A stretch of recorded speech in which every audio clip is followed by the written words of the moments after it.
Hello साथियों, नमस्कार आप सभी को। आज की इस वीडियो में हम डिस्कस करेंगे RRB technician grade third 12th PCM cut off 2024 की। यानी साथी आरआरबी टेक्नीशियन का एग्जाम पूरा खत्म हो गया है। इस वीडियो में हम स्पेशल साथी 12th पीसीएम की बात करेंगे कि इसमें कितना फॉर्म अप्लाई हुआ था, पर सीट कंपटीशन आपका कितने स्टूडेंट से होगा, एग्जाम का साथी लेवल क्या था, कौन सी शिफ्ट इसमें ईजी थी, कौन सी शिफ्ट हार्ड थी। उसके बाद साथी हम जोन वाइज इसके कट ऑफ को डिस्कस करेंगे। कौन सा हाईएस्ट जोन है जिसकी कट ऑफ सबसे ज़्यादा जाती है, कौन सा मीडियम जोन है जिसकी कट ऑफ कम रहती है, और कौन सा साथी लोएस्ट जोन होते हैं जहां की कट ऑफ सबसे कम देखने को मिलती है। तो साथी आपके लिए इस बार सेफ स्कोर कितना होने वाला है, सब कुछ इस वीडियो में हम डिस्कस करेंगे। और साथी जितना अगर आपको नंबर हम बता रहे हैं, अगर आप लोग का मार्क्स साथी उतना तक बन रहा होगा तो बिल्कुल आप साथी इस एग्जाम को क्लियर कर लेंगे। तो अगर आपने साथी चैनल को सब्सक्राइब नहीं किया है तो चैनल को अभी सब्सक्राइब कर लो, क्योंकि साथी आरआरबी टेक्नीशियन से रिलेटेड पल पल की अपडेट आपको यहाँ पर मिलती रहेगी। तो दोस्तों सबसे पहले हम कंपटीशन आपको समझाते हैं, फिर आपको साथी बिलीव हो जाएगा कि हाँ इसकी कट ऑफ कितनी जाएगी। तो एक बार आप लोग कंपटीशन समझिएगा साथी। जो इसमें ग्रेड थर्ड की हम बात कर रहे हैं, ग्रेड थर्ड में टोटल पोस्ट कितनी थी? इसमें टोटल पोस्ट थी 13,206। यानी साथी टोटल जो है ग्रेड वन को निकालने के बाद ग्रेड थ्री की जो पोस्ट थी वो 13,206 थी। इसके लिए फॉर्म कितना अप्लाई हुआ था? फॉर्म अप्लाई हुआ था साथी 23,34,000। यानी साथी आरटीआई का जो है रिप्लाई भी आ गया है। ये जो है टोटल ग्रेड थ्री में जो फॉर्म अप्लाई हुए हैं वो 23,34,000 के लगभग फॉर्म अप्लाई हुए हैं।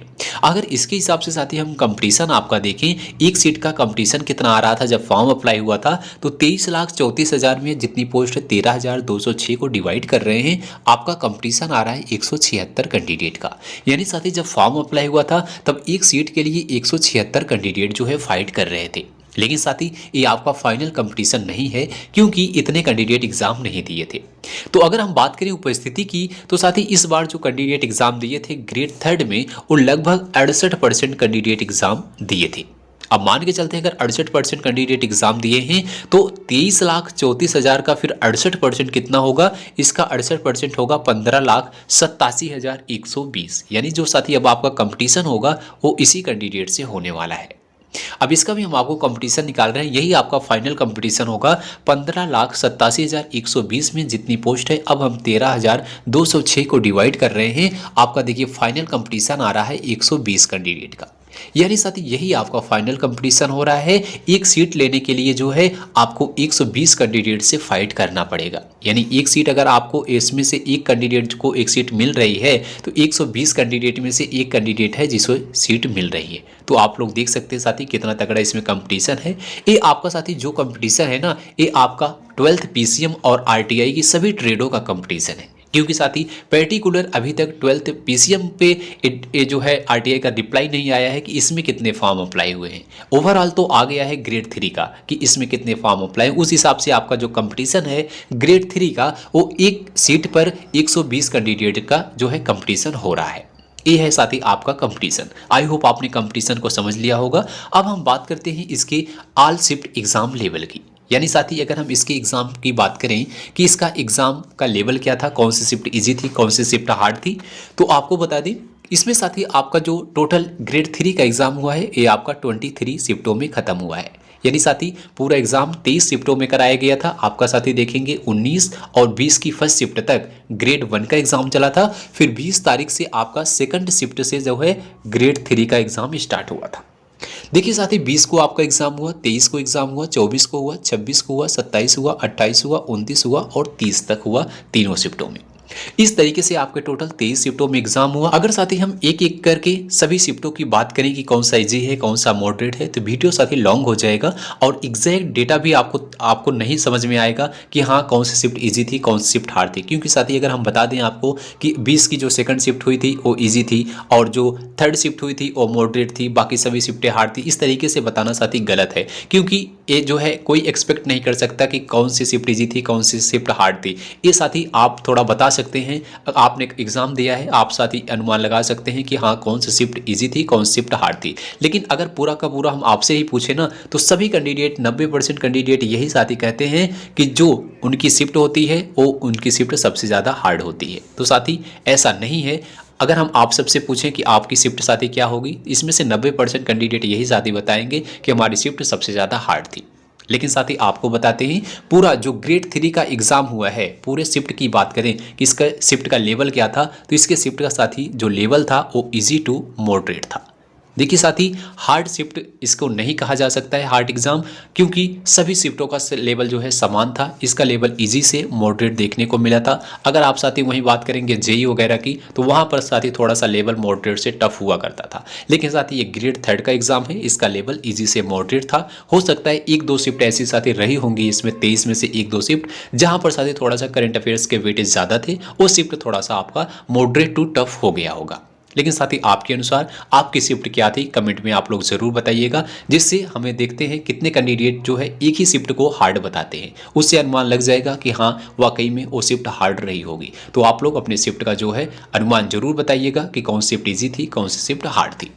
अब हम बात करते हैं साथी आपकी कट ऑफ की, यानी साथी जिसका आप सबको बेसब्री से इंतजार है कि आपकी किस जोन की कट ऑफ कितनी जाएगी, सेफ स्कोर क्या होगा। तो ध्यान से समझिएगा साथी। सबसे पहले बात करते हैं highest zone safe score without normalisation. आपने समझ लिया होगा, हम बात कर रहे हैं हाईएस्ट जोन की साथ ही सेफ स्कोर विदाउट नॉर्मलाइजेशन। जो भी हम आपको स्कोर बताएंगे विदाउट नॉर्मलाइजेशन स्कोर होगा, आपका रॉ मार्क्स पर आधारित होगा। यानी जो स्कोर बता रहे हैं ये अगर आपका रॉ मार्क्स उतने तक साथी बन रहा है तब आप अपने आप को सेफ समझिएगा।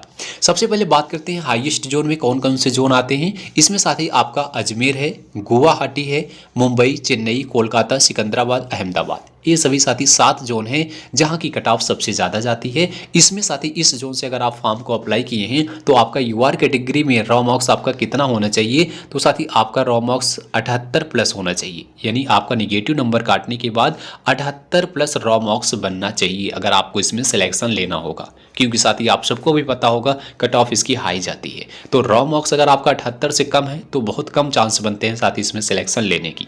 ओबीसी की बात करें, ओबीसी के लिए सेफ स्कोर क्या होगा, तो अगर आपका रॉ मार्क्स 76 प्लस बन रहा होगा तब आपके लिए सेफ होगा। ईडब्ल्यूएस की बात करें, ईडब्ल्यूएस का स्कोर कितना होगा, तो 75 प्लस अगर आपके रॉ मार्क्स बन रहे होंगे तो बिल्कुल आपके लिए स्कोर ठीक है। एससी की बात करें तो अगर आपका स्कोर साथी 70 प्लस बन रहा है तब आपका बिल्कुल सेफ होने वाला है, आपका रॉ मार्क्स जो है 70 तक होना चाहिए। एसटी की बात करें, एसटी के लिए साथी अगर आपका 66 प्लस बन रहा है तो बिल्कुल आपका ये सेफ रहने वाला है, आपके जोन से ये मार्क्स आपका बिल्कुल सेफ होने वाला है। जब भी जो भी कट ऑफ आपकी जाएगी इससे साथी 8-10 नंबर अगर ज़्यादा जाती है तो 8-10 नंबर आपका इंक्रीज हो जाएगा। कब, जब आपका नॉर्मलाइजेशन होगा, क्योंकि साथी इसमें जो नॉर्मलाइजेशन होते हैं उसमें आपका 8 से 10 नंबर इंक्रीज होता है। क्योंकि साथी जो शिफ्ट थोड़ा सा हार्ड रही होगी, अगर आप एक्यूरेसी पे ध्यान दिए होंगे तो 8 से 10 नंबर और आगे आपका अभी जाने वाला है। तो इस तरीके से अगर आप कितने मार्क्स रॉ मार्क्स आपका बन रहा होगा तो आप कट ऑफ को जो है क्लियर कर जाएंगे। अगर आप साथी हाईएस्ट जोन से फॉर्म को अप्लाई किए थे इस सभी जोन से, तो आप लोग अपना जो है रॉ मार्क्स कमेंट में जरूर बताइएगा, जिससे हमें ढेर सारे कैंडिडेट का जो है मार्क्स पता चल पाए कि आप लोग का हाईएस्ट मार्क्स कितना बन रहा है। अब आइए हम बात करते हैं मीडियम जोन की। तो मीडियम जोन में कौन कौन से जोन आते हैं इसको आप लोग देखिएगा साथी। Medium zone safe score without normalisation की हम बात करेंगे। इसमें आपका चंडीगढ़, भोपाल, गोरखपुर, पटना, बिलासपुर, प्रयागराज, रांची, ये सभी जोन हैं। तो अगर आप इस जोन से फॉर्म को अप्लाई किए थे तो आपका यूआर कैटेगरी में रॉ मार्क्स कितना होना चाहिए, आपका रॉ मार्क्स साथी 76 प्लस होना चाहिए इस यूआर कैटेगरी से। ओबीसी हैं तो ओबीसी में आपका स्कोर साथी 74 प्लस होना चाहिए रॉ स्कोर। ईडब्ल्यूएस की बात करें, ईडब्ल्यूएस में आपका जो है 73 प्लस होना चाहिए रॉ स्कोर। एससी की बात करें तो आपका स्कोर साथी 68 प्लस होना चाहिए भी। एसटी की बात करें साथी आपका स्कोर 64 प्लस होना चाहिए।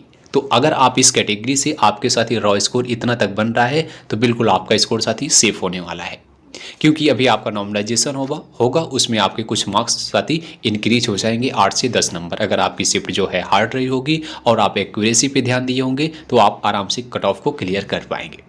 आप लोग का स्कोर साथी इस जोन से कितना आ रहा है कमेंट में जरूर बताइएगा, जिससे हमें ढेर सारे कैंडिडेट का डेटा मिल सके कि आप लोग का हाईएस्ट मार्क्स कहां तक जा रहा है। अब आइए हम बात करते हैं लोएस्ट जोन की। लोएस्ट जोन में कौन कौन से जोन आते हैं जिसकी कट ऑफ साथी सबसे कम रहती है, तो इसको आप लोग देखिएगा। इसमें आपका तिरुवनंतपुरम है, सिलीगुड़ी है, भुवनेश्वर है, जम्मू और श्रीनगर है, मुजफ्फरपुर है, बेंगलोर है, मालदा है। ये सभी जोन ऐसे हैं जहां पर कट ऑफ साथी थोड़ा सा कम जाती है। इसके लिए यूआर का सेफ स्कोर क्या होना चाहिए, तो यूआर कैटेगरी में अगर आपका रॉ स्कोर साथी 74 प्लस बन रहा है तो बिल्कुल आपके लिए सेफ है।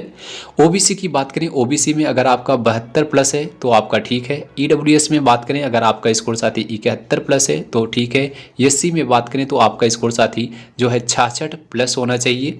अगर आप एसटी हैं तो आपका स्कोर साथी 62 यानी 62 नंबर प्लस होना चाहिए। तो इस कैटेगरी से साथी आपके मार्क्स इतना तक मिनिमम होना चाहिए, तब आप एग्ज़ाम को क्वालिफाई कर पाएंगे, क्योंकि साथ ही इसकी कट ऑफ थोड़ा सा इससे ज़्यादा जाएगी।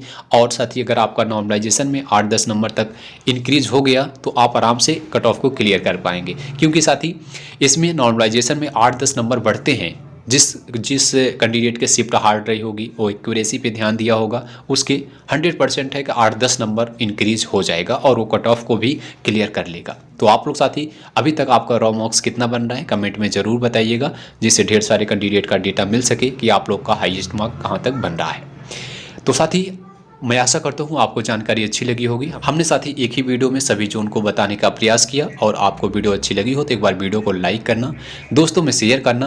और नेक्स्ट वीडियो में साथ ही हम बात करेंगे कि इसमें नॉर्मलाइजेशन जो है किस शिफ्ट को ज़्यादा फ़ायदा मिलेगा, कौन सी शिफ्ट ईजी थी, कौन सी शिफ्ट हार्ड थी। जब हमारे पास एक कैंडिडेट का डेटा मिल जाएगा तो हम उस नेक्स्ट वीडियो में जो है चर्चा करेंगे किस शिफ्ट के मार्क्स कितने बढ़ेंगे और नॉर्मलाइज स्कोर इसमें जो है कितना बढ़ने वाला है किस कैंडिडेट का। तो सारी चीज़ें हम नेक्स्ट वीडियो में बात करेंगे। आज के लिए बस यहीं तक, मिलेंगे साथ ही अगली वीडियो में। तब तक के लिए जय हिंद, जय भारत।